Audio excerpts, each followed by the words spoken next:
हरे कृष्णा, राधे राधे भक्तों, आप सभी का मेरे चैनल पर स्वागत है।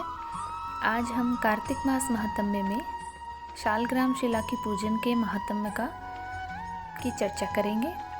और अगर आप मेरे चैनल पर नए हैं तो कृपया मेरे चैनल को लाइक, शेयर और सब्सक्राइब करें। और इन कार्तिक मास और अन्य मास और व्रत कथाओं के महात्म्य को अपने सगे संबंधी भाई बहन सभी को शेयर कीजिए और इसका पुण्य कमाएं।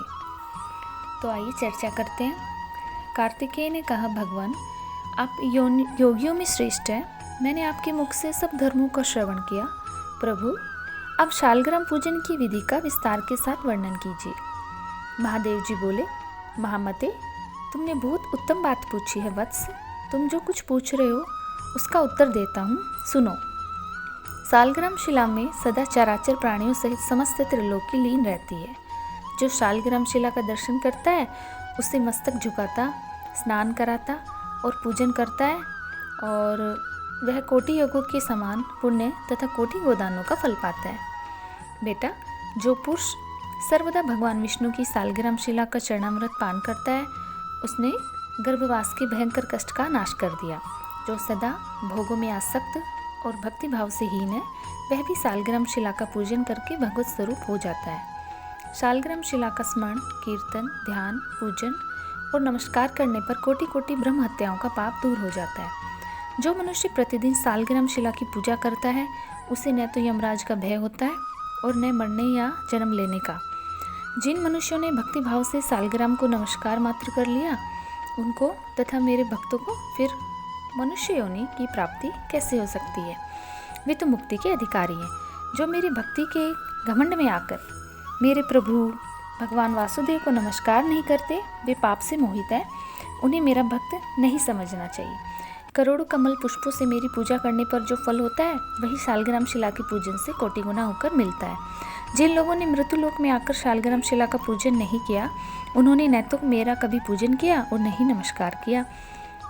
जो शालग्राम शिला के अग्रभाग में मेरा पूजन करता है उसने मानो लगातार 21 युगों तक मेरी पूजा कर ली।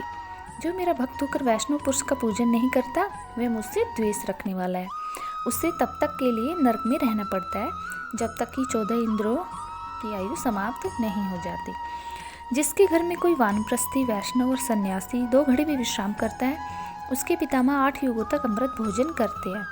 शालग्राम शिला से प्रकट हुए लिंगों का एक बार भी पूजन करने पर मनुष्य योग और सांख्य से रहित होने पर भी मुक्त हो जाते हैं। मेरे कोटि कोटि लिंगों का दर्शन, पूजन और स्तवन करने से जो फल मिलता है वह एक ही शालग्राम शिला के पूजन से प्राप्त हो जाता है। जो वैष्णव प्रतिदिन 12 शालग्राम शिलाओं का पूजन करता है उनके फल का वर्णन सुनो। गंगा जी के तट पर करोड़ों शिवलिंगों का पूजन करने से तथा लगातार 8 युगों तक काशीपुरी में रहने से जो पुण्य होता है वह उस वैष्णव को एक ही दिन में प्राप्त हो जाता है। अधिक कहने की क्या आवश्यकता। जो वैष्णव मनुष्य शालग्राम शिला का पूजन करता है उसके पुण्य की गणना करने में तो ब्रह्मा जी भी समर्थ नहीं। इसलिए बेटा, मेरे भक्तों को उचित है कि वे मेरी प्रसन्नता के लिए भक्तिपूर्वक शालग्राम शिला का पूजन करें। जहाँ शालग्राम शिला रूपी भगवान केशव विराजमान है वही संपूर्ण देवता, असुर, यक्ष और 14 भुवन मौजूद है। अन्य देवताओं का करोड़ों बार कीर्तन करने से जो फल होता है वह भगवान केशव का एक बार करने से ही प्राप्त हो जाता है। अतः कलयुग में श्री हरि का कीर्तन ही सर्वोत्तम पुण्य है। श्री हरि के चरणों तक पान करने से समस्त पापों का प्रायश्चित हो जाता है। फिर उनके लिए दान, उपवास, चंद्रायन व्रत करने की क्या आवश्यकता। बेटा स्कंद, अन्य सभी शुभ कर्मों का फलों का माप है, किंतु शालग्राम शिला के पूजन से जो फल मिलता है उसका कोई माप नहीं। जो विष्णु भक्त ब्राह्मण को शालग्राम शिला का दर्शन करता है उसने मानो 100 युगों तक भगवान का यज्ञ कर लिया। और जो शालग्राम शिला के जल से अपना अभिषेक करता है उसने संपूर्ण तीर्थों में स्नान कर लिया और समस्त यज्ञों की दीक्षा ले ली। जो प्रतिदिन भक्तिपूर्वक एक बार सेर तिल का दान करता है वह शालग्राम शिला के पूजन मात्र से उस फल को प्राप्त कर लेता है। शालग्राम शिला को अर्पण किया हुआ थोड़ा सा पत्र, पुष्प, फल, जल, मूल और दुर्वादल भी मेरु पर्वत के समान महान फल देने वाले हैं। जहाँ शालग्राम शिला होती है वहाँ भगवान श्री हरि विराजमान रहते हैं। वहाँ किया हुआ स्नान दान काशी से 100 गुना अधिक फल देने वाला है। प्रयाग, कुरुक्षेत्र, पुष्कर और नैमिषारण्य ये सभी तीर्थ वहाँ मौजूद रहते हैं। अतः वहाँ उन तीर्थों की अपेक्षा कोटि गुना अधिक पुण्य होता है।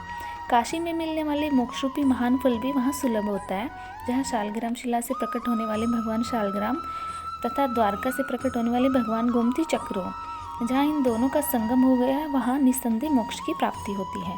शालग्राम शिला के पूजन में मंत्र जप, भावना स्तुति अथवा किसी विशेष प्रकार के आचार का बंधन नहीं है। शालग्राम शिला की सम्मुख विशेषता कार्तिक मास में आदरपूर्वक स्वास्थ्य का चिन्ह बनाकर मनुष्य अपनी 7 पीढ़ियों को पवित्र कर देता है, और जो भगवान केशव के समक्ष मिट्टी और गेरू आदि से छोटा सा भी कमंडल या चौक बनाता है, वे कोटि कल्पों तक दिव्य लोक में निवास करता है।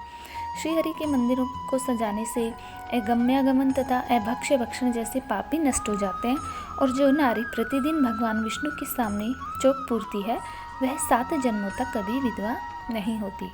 हरे कृष्णा, राधे राधे।